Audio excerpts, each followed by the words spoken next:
Catherine Lara, de son vrai nom, Catherine Baudet, née le 29 mai 1945 à Poissy, près de Paris, est l'une des artistes les plus polyvalentes et singulières de la musique française. Avec plus de 5 décennies d'activité, elle a laissé une marque profonde non seulement en tant que violoniste exceptionnelle, mais aussi en tant que chanteuse, auteure-compositrice, compositrice et productrice de théâtre. Des tubes comme Nuit magique, La roqueuse de diamants et Autonome ont fait connaître son nom au-delà des frontières françaises, devenant un symbole de liberté, d'amour et de créativité. En tant que l'une des premières artistes ouvertement homosexuelles en France, Catherine Lara a inspiré des générations par son courage et son honnêteté. Cependant, derrière les paillettes de la scène, sa vie était un voyage rempli de blessures, de sacrifices et de profonde tristesse. Ces dernières années, à l'âge de 79 ans et toujours à l'affiche du spectacle Identité, 2024, Catherine Lara a finalement admis sa douloureuse vérité. Malgré son immense renommée et sa large reconnaissance, elle était hantée par le sentiment de ne pas pouvoir guérir complètement les blessures de son passé, par les pressions d'être fidèle à elle-même dans une société pleine de préjugés et par des pertes personnelles qui laissaient des vides incompressibles. Sa plus grande tristesse n'était pas seulement les défis de sa carrière ou les événements de sa vie personnelle, mais le sentiment qu'elle devait sacrifier une partie d'elle-même pour devenir l'icône que le public aimait. Cet essai se penchera sur la vie de Catherine Lara, explorant les défis difficiles qui l'ont façonnée, les profondes tristesses qui ont gravé son âme et les vérités douloureuses auxquelles elle a finalement été confrontée. Catherine Lara a grandi dans une famille de musiciens à Poissy, en banlieue parisienne. Son père, médecin et pianiste amateur, et sa mère, violoniste, nourrissent son amour pour la musique dès son plus jeune âge. Catherine a commencé à apprendre le violon à l'âge de 5 ans et son talent est rapidement devenu évident. À l'âge de 11 ans, elle entre au Conservatoire de Versailles où elle remporte le premier prix en 1958. Elle poursuit ensuite ses études au Conservatoire de Paris, où elle remporte le deuxième prix de violon en 1965 et le premier prix de musique de chambre en 1966. Ces années d'études rigoureuses jettent les bases de sa carrière diversifiée, mais marquent également le début d'un parcours difficile, alors qu'elle s'efforce de trouver sa place dans un monde musical compétitif. Après avoir quitté le conservatoire, Catherine Lara fonde son propre orchestre de chambre, les Musiciens de Paris, où elle occupe le poste de violon solo. Elle fonde également le Quatuor Lara, un quatuor à cordes, et commence à collaborer avec des artistes majeurs tels que Claude Nougaro, Nana Mouskouri et Jean Ferrat.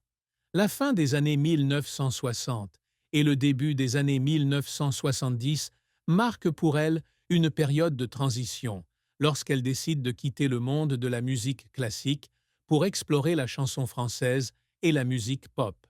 En 1972, elle sort son premier album Ad libitum, une œuvre d'inspiration folk, mettant en vedette le chanteur Gilbert Montagné sur la chanson La craie dans l'encrier. Cet album, bien que n'étant pas un grand succès, a démontré son talent d'écriture et son style unique. Au cours des années 1970, Catherine Lara continue d'expérimenter une variété de styles musicaux, du folk au rock.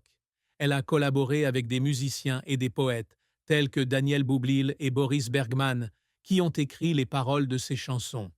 En 1977, William Scheller, un ami proche et artiste engagé dans un parcours similaire, lui dédie la chanson Catherine sur l'album Symphomane, où elle joue du violon. Ces projets, bien qu'ils n'aient pas encore atteint son apogée, l'ont aidé à se forger une réputation d'artiste polyvalente, capable de combiner le violon classique avec des éléments modernes.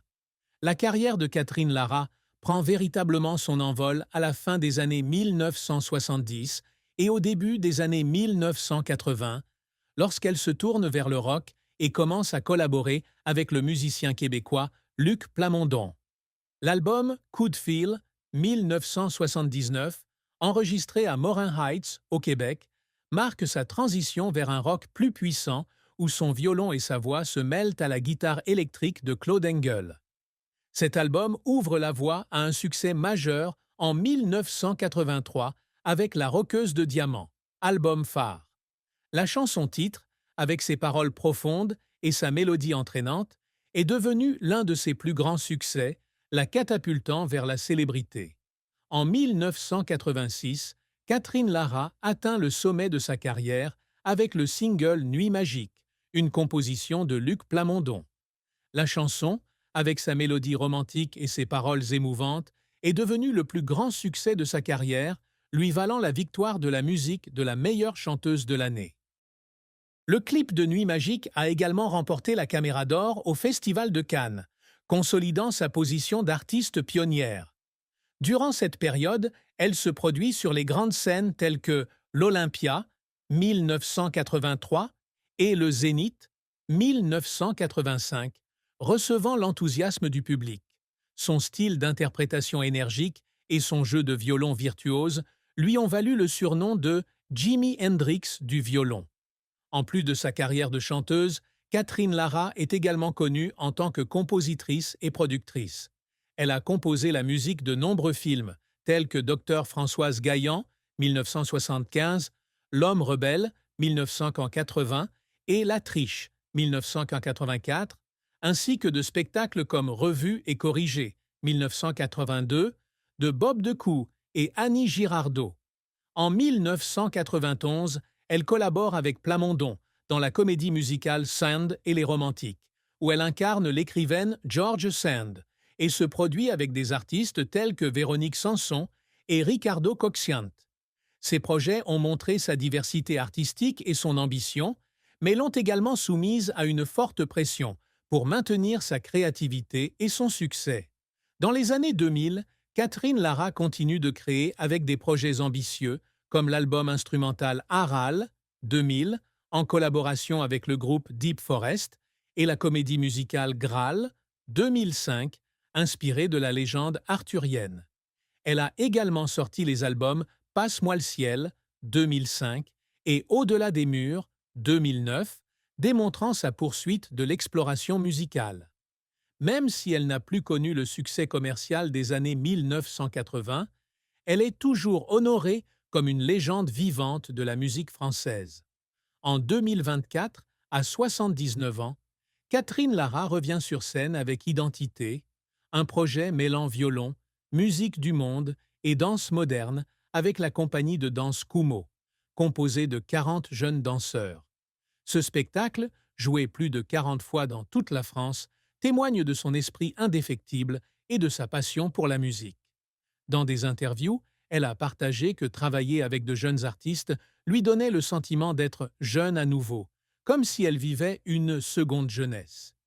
Derrière cet enthousiasme se cachent cependant des recoins dont elle parle rarement, depuis les pressions liées au maintien de sa carrière jusqu'aux pertes personnelles qui ont façonné sa vie.